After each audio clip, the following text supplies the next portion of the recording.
Reverend Ruth Gigi. I'm here live in Nairobi, Kenya, live in my house. I do have a guest here that we want to share some things. One of the things that we have encountered in the course of the medical camps, and God is a God of great connections, and we connect with other people, and people lead us to graces that are doing a great work also here in Nairobi, Kenya. And I'm very, very excited to bring you the guest today. And I know you're going to benefit a lot from the background of the Perfect Church. And her name is Becky Gitau, aka Blossom Becky. You can follow her on Instagram, Twitter, Facebook, TikTok. She's talking about family and therapy. So Becky is a clinical psychologist, and she's doing a work here in gender-based violence issues, and she's reaching out to the communities and just ministering to people. And some of these communities are actually churches, and she's not just limited to churches, but she's serving everybody across the board. So when we've been doing when we've been doing these medical camps, Becky, we've come across people talking about heavy stuff they're going through, mental illness. I did not know that mental illness has a high stigma in Kenya or in Africa as it is over here. I think some years back it was a taboo to talk about mental health. But Becky is gonna be here to demystify it to us and let us know everything about mental health in Africa. And working with mental illness in Africa is, in an African setting, is a big thing. And when we've been doing these medical camps, we've been having time to teach people about self-awareness, mental health, signs and symptoms. And many of them have held some of the clinicians that we've had come our way and talking about mental health, and they've opened up their hearts and say I'm facing big time things, I need help, I need a rehab. And tell me, this is your field, this is your career, what is it that it entails with the work with mental health in Africa at large? Yeah, thank you so much, Reverend, and thank you for the good job that you're doing. Reaching out to our people. Medical illness is something that traumatizes everyone. So when you reach out to people with hope, yes, they feel good. So good job. Thank you. You and your team. Now, I'll start where you've talked about the stigma of mental illness in Africa. Yeah. Actually, it has been a long journey. It has been a long journey in Africa because mental illness have been associated with witchcraft, taboo, poverty, and all bad things in Africa. Wow. And so, if someone can talk about mental illness, especially in Kenya, we have one of the best hospitals for mental illness that is called the Mathare Hospital. Nobody wants to hear that name. When you mention that name, you look like you've lost it. You're one of the worst. Actually, you are isolated. You are isolated, and even people who are close to you don't know how to handle you because of that. And so there's a lot of stigma surrounding that. So you're called, if you're taken to Mathare Hospital, people think you're mad. You're actually mad. That's what people think. And now, to make it even further worse, when you go to church, they don't want to hear anything to do with mental illness. Because you are bewitched, you don't pray, you don't, and nobody wants to know the genesis of mental illness. My goodness. And maybe this is what we have to tell people, that mental illness is like any other illness. Yes, it's true. It's just like the way you can say, I have an issue with my hand. So for mental illness, it is because it is affecting your mind. Yes. And your mind is part of your body system. That's right. So you have been affected in your hand. You can comfortably say, I have an issue with my stomach. But you're not comfortably saying, I have an issue with my mind. But now the problem again is the mind is the engine of the whole system. That's right. So when the mind is affected, the whole system is affected. It affects even how you socialize with people, how you relate with people, how you work around yourself. And that's why I said it's a whole journey. We can say there's a real progress. Yes. And the progress came like 2 or 3 years ago when our president, the former president, His Excellency, who talked about mental illness and said we have to even have bills. I'm happy I've been part of the national bills. Wow. And people thought like this is something we need to start. And we started discussing, we started a conversation about mental illness, and we started even talking in churches everywhere about mental illness and telling people this is it. Wow. So what is mental illness? Wow, I think I need to answer that. What is mental illness? I think mental illness starts and begins with when you start with the feelings of an emotional disturbance.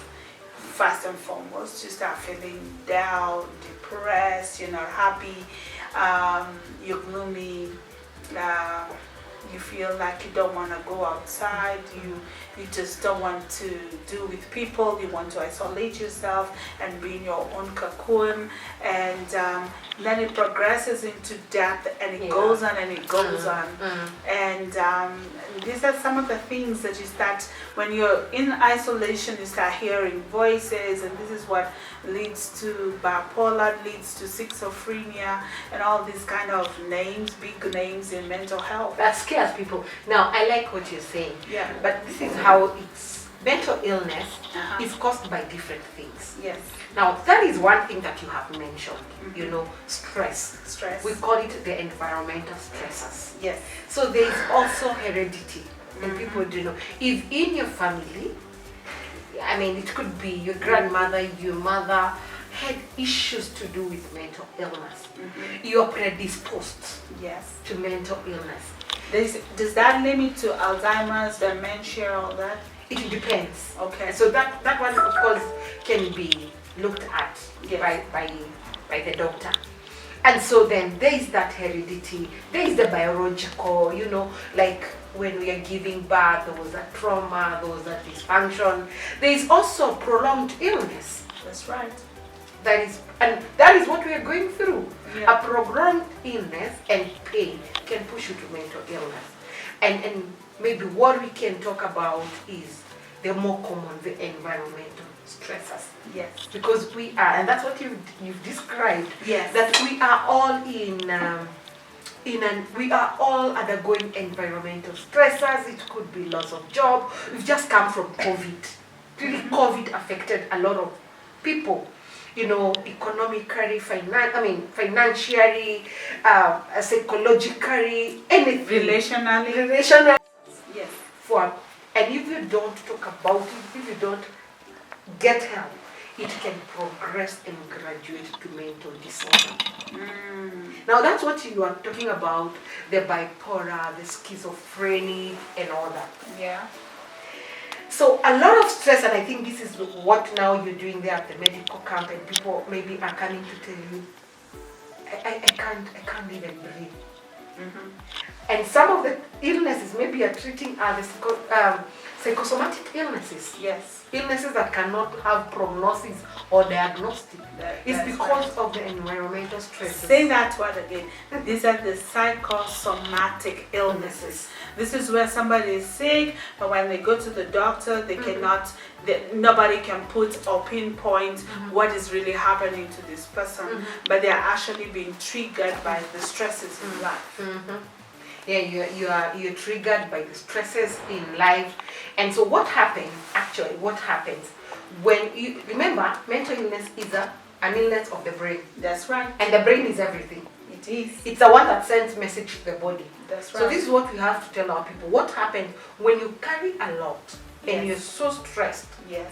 So it compromises the whole system internally. So it is projected as physical illness. That's right. So you are always in and out of the hospital. Now, we have the psychosomatic illnesses that they don't have diagnostic or any prognosis. But we still have other illnesses. I work in a hospital. Okay. I can tell you 60% of the illnesses that our people are bringing to the hospital are related to environmental stresses. That's right. And so what do we need to do?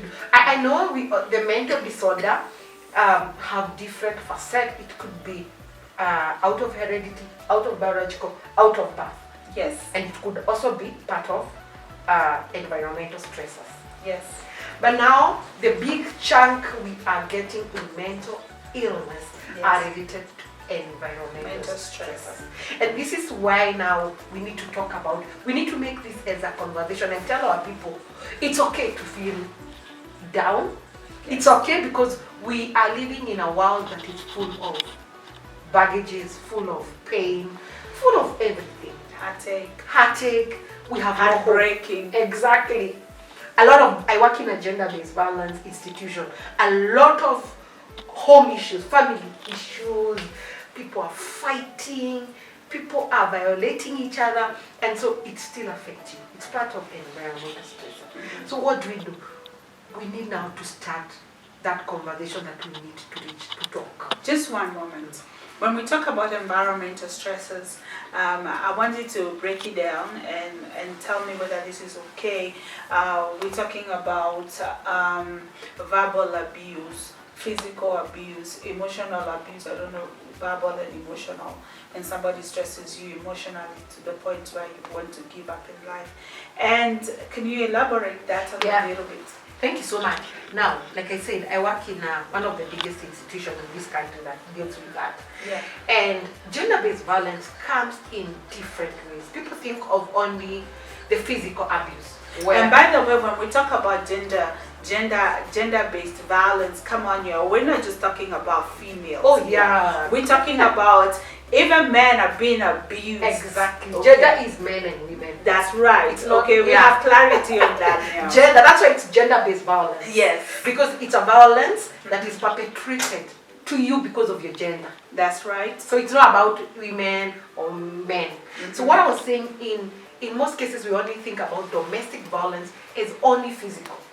But there are many, and this is what is keeping a lot of people in church and out of church. Okay. One, the worst is the psychological, which is psychological and emotional and verbal. It's where I don't talk to you, I give you certain treatment, I deny you resources, I humiliate you, I cheat on you, all that. And so when you see what happens in a relationship, I invest myself in you as my partner. Yeah. And so when I have invested, I have given the whole of me in you. That's right. So when you abuse me, you are abusing the core of me because I had given you my everything. My everything. My all. My all. I goodness. danced naked in front of you. So when you psychologically... And when she says dance naked, sometimes it's that I've been vulnerable before. Exactly. It's not removing clothes. Yeah. It's that I've been vulnerable before you. So you know my weakness, you know my strength. Exactly. And so when you abuse me, you touch the core of me. And because I had invested in you, I am not able to think rationally. And so sometimes I may be thinking, I'm the one with the mistake, I blame myself, I get sick, I become sometimes dependent on that abuse. I know whatever is happening is not right, but how do I live? And remember, investment, I'm not talking about money here or property. No. I'm talking about time. I'm talking about time. Then me first. The you first, okay. Me, my time. Then maybe I came maybe, for example, I went to my spouse when I was a young girl. Now you see, I am no longer young. I mean, there is a lot that is happening in my head. Yes, I know whatever you're doing is very wrong.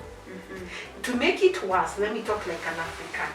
In an African setup, it is very hard to make a decision because, and this is very unfortunate, and it's a conversation that now we're trying to bring, and we're not bringing it so that we break marriages, but we're saying, we have this hashtag in our organization that we say, better a divorced girl than a corpse. Okay. Better, to my parent, better, it's a hashtag we have, better a divorced girl who is alive than my parent coming to get me as a corpse. You know why? When I go through all those abuses, possibilities are, and this is like 80%, it will lead me to grief. Because they affect my mental. I said mind is everything. Yeah. When the system now, when the mind sends the message to my body, I start getting sick. People will just see the physical illness, but they will not see the mental illness. And it's not easily diagnosable. Exactly. That sent the message. I may not die physically, but when you're dead mentally, you're dead. You're dead. That's what you were telling us. Yes. I can't shower. Yeah.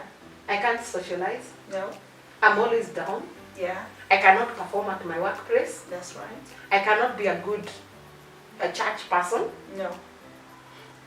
Don't even call it church. Let's call it community. Community person. Yeah. And so I can't be productive. Yes. And you see where it started? It started with my partner. Even when I am also mistreating my partner, who is a male, he will still go the same. And sometimes we say he may even walk and close the Lord because his mind, he's mentally away. He get an accident. Okay, we're going to say that's an accident, but the problem started at home and affected the men. That's right. Let me break down. When one of the counties and one of the cities where God, this man called me aside and said, I want to really talk to you. And at the first time, you know, when we're treating a group of about 1,000 plus, 700, 1,000 plus, and somebody wants to isolate you, and you have all these other responsibilities, you're like, okay, what do they really want? And so I excused myself the first time, the second time, but he was very persistent. So the fourth time I said, okay, let me give this person time. She said, you know what, I just want to tell you my story. And when somebody tells you they want to tell you your story, that means you're going to be there for a while. Oh, yeah. You're going to be there for a while. So this person is telling me, he's a man, not a woman.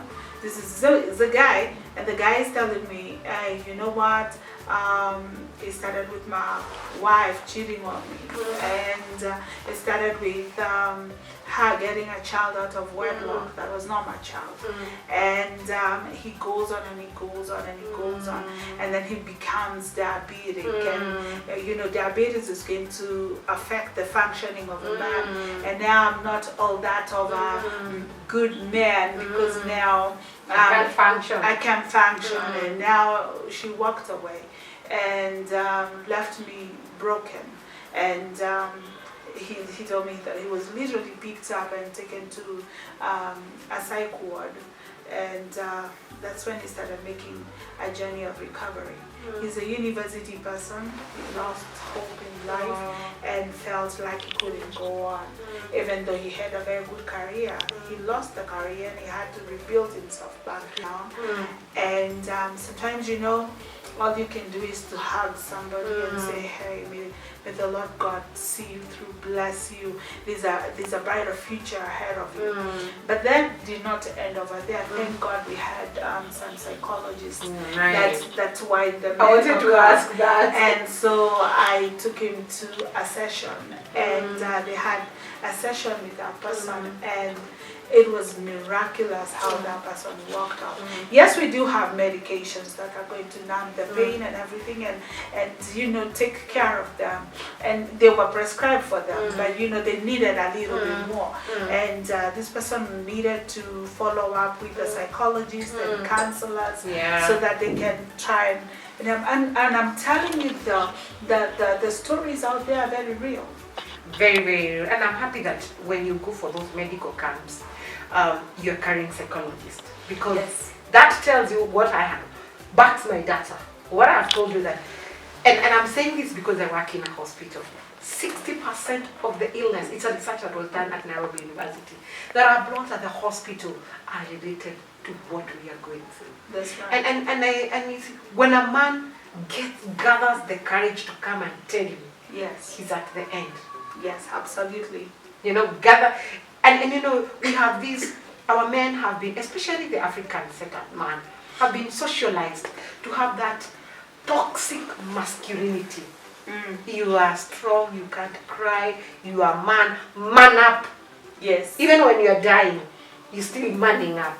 And I think the reason why you have these programs is to give people hope and to tell them, you know what, you are a man, but you are a human being. And actually, it is something that says, you know, you can be vulnerable. It is good to be vulnerable. Open your heart up. Let me tell you, this is what I tell people. You're not the only one facing this issue. You're not the only one who is facing a situation. So a few days ago, I met this girl. And this girl is talking to me again in one of the camps and telling me of all the stresses that she's going through and how she's being taken into a psych hospital. And she's telling me, I'm asking, what was the trigger? What is the trigger? Because before we can have these healthy conversations, I got to know where the genesis is and where they are in life to be able to progress them forward and to see what help they need. And they told me it started in church, and it broke my heart. It broke my heart. I said, in the house of the Lord, where somebody ought to be getting hope and coming sick and going back healed, that was a place that she was being tormented every single day by this one person that was a person of authority. And I'm telling you, she prayed herself to a breakdown. And it is amazing that I hear you talking that you're going to churches and to talk about mental health. What is your experiences in these environments that we call the healthy life environments, which is the church? First of all, of a religious setting. Religious setting. It's still very subtle and very that you're coming to speak about mental illness. It's not here in church. It's out there. So it has taken the courageous pastors or men of clothing, women, to say, hey, I think we are affected. Come. And even as you talk, you'll still see some people are like, okay, I have those signs, but I mean, you know. And so it's still, again, a conversation that we are all pushing. Okay. And we are pushing from the community to the church, and we are telling the leaders of the religion fraternity that this is a community person. Yes. Who is coming to church. And sorry to say this. For example, I don't know whether you heard what happened to our country a few months ago when we had some believers who were brainwashed and they went into a fasting mode and they died a lot, many. It's called Shakahora. It's in the public domain. Yeah. And you see, to me, from a psychological point of view, because we are trying to look at it from a psychological point of view, I'm not a pastor, so I can't talk about the spirituality part. And from a psychological point of view, these were people who were in church who didn't have hope. And maybe they were also brainwashed and were looking for hope. And so this, let's say, man of God who was leading that cult tried to give them hope in a wrong way. You see, in a wrong way. And they followed. And they thought that, and maybe mentally there was a starvation in their mind. If there was someone who could have come and talked to them and tell them, even as you get your spiritual nourishment, let's work on your mind. We will not have lost those many souls that we have lost in the world of religion. Wow. You know? In one of my counseling classes that I undertook, one of my lecturers, and there's a book that is written, was talking about, it is good to talk about when your mind is wandering into a neighborhood that you don't want. And that is where vulnerability comes in, that when your mind is going to a place, to a neighborhood which is full of darkness and which you don't want to go, it is at that point you reach out for help. Because in some of these neighborhoods, that is where they start binge drinking and they become alcoholics and they start using drugs, and some of them end up trying to attempt suicide or even to complete suicide. So tell me a little bit about how mental health is pushing people to such corners. You see now, and I like that, when your mind has been affected, and I want people to get this, that it's not a taboo, it's not a sin, you're sick. Yeah. So when your mind is sick, thinking becomes difficult. And so the mind, the way the mind is wired, it's wired in a way that it doesn't know reality and fiction. That's how everyone, God created us. And so when now it's affected, whatever you feed it becomes the gospel truth. So now already you're affected, you're feeling low, you're feeling down, it starts attracting now that lowness and down. And so one of the things that among many hormones that are affected, we have many hormones. We have dopamine, serotonin, and all that. So dopamine gets affected. Yes. So dopamine is what regulates the happiness and our mood and all that. Yeah. That is why it's called a happy hormone. Now, you're sick, you have no dopamine, but you have to survive. So the mind must ask for dopamine. So now, in the wandering of your mind, you get now to get fake dopamine. For example, you take one glass of alcohol or a bottle or whatever, it gives you a fake dopamine. You feel good. You know, it gives you that happy, fake, remember it's a fake happy feeling. So the following day when you wake up, it's gone. So what do? You want more. You go take. Like that until you become addicted. And so your mind knows now that is the only way, because it doesn't know between fiction and reality. So of course alcohol is not the only thing. We have many drugs. We have us women shopping. You know, being a shopaholic. Exactly. You're always shopping. You know, I get this money, and because my mind is low, I need dopamine.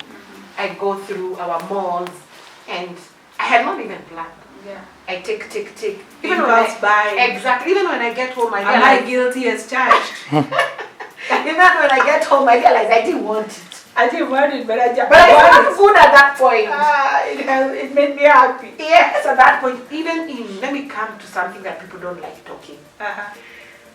And I keep on saying this, even this hopping of one church to the other.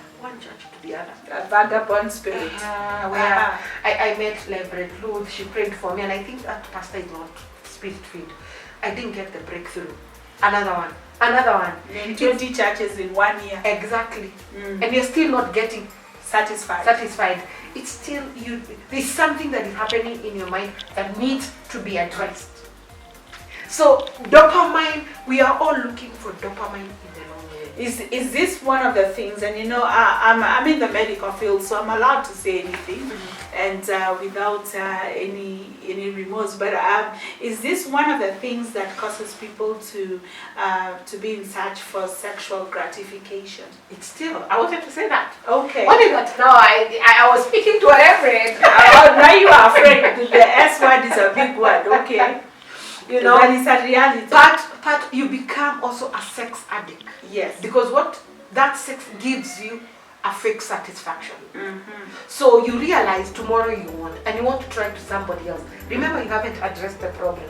No. So with that, you realize you are changing sexual partners over and over. So with time, you become addicted.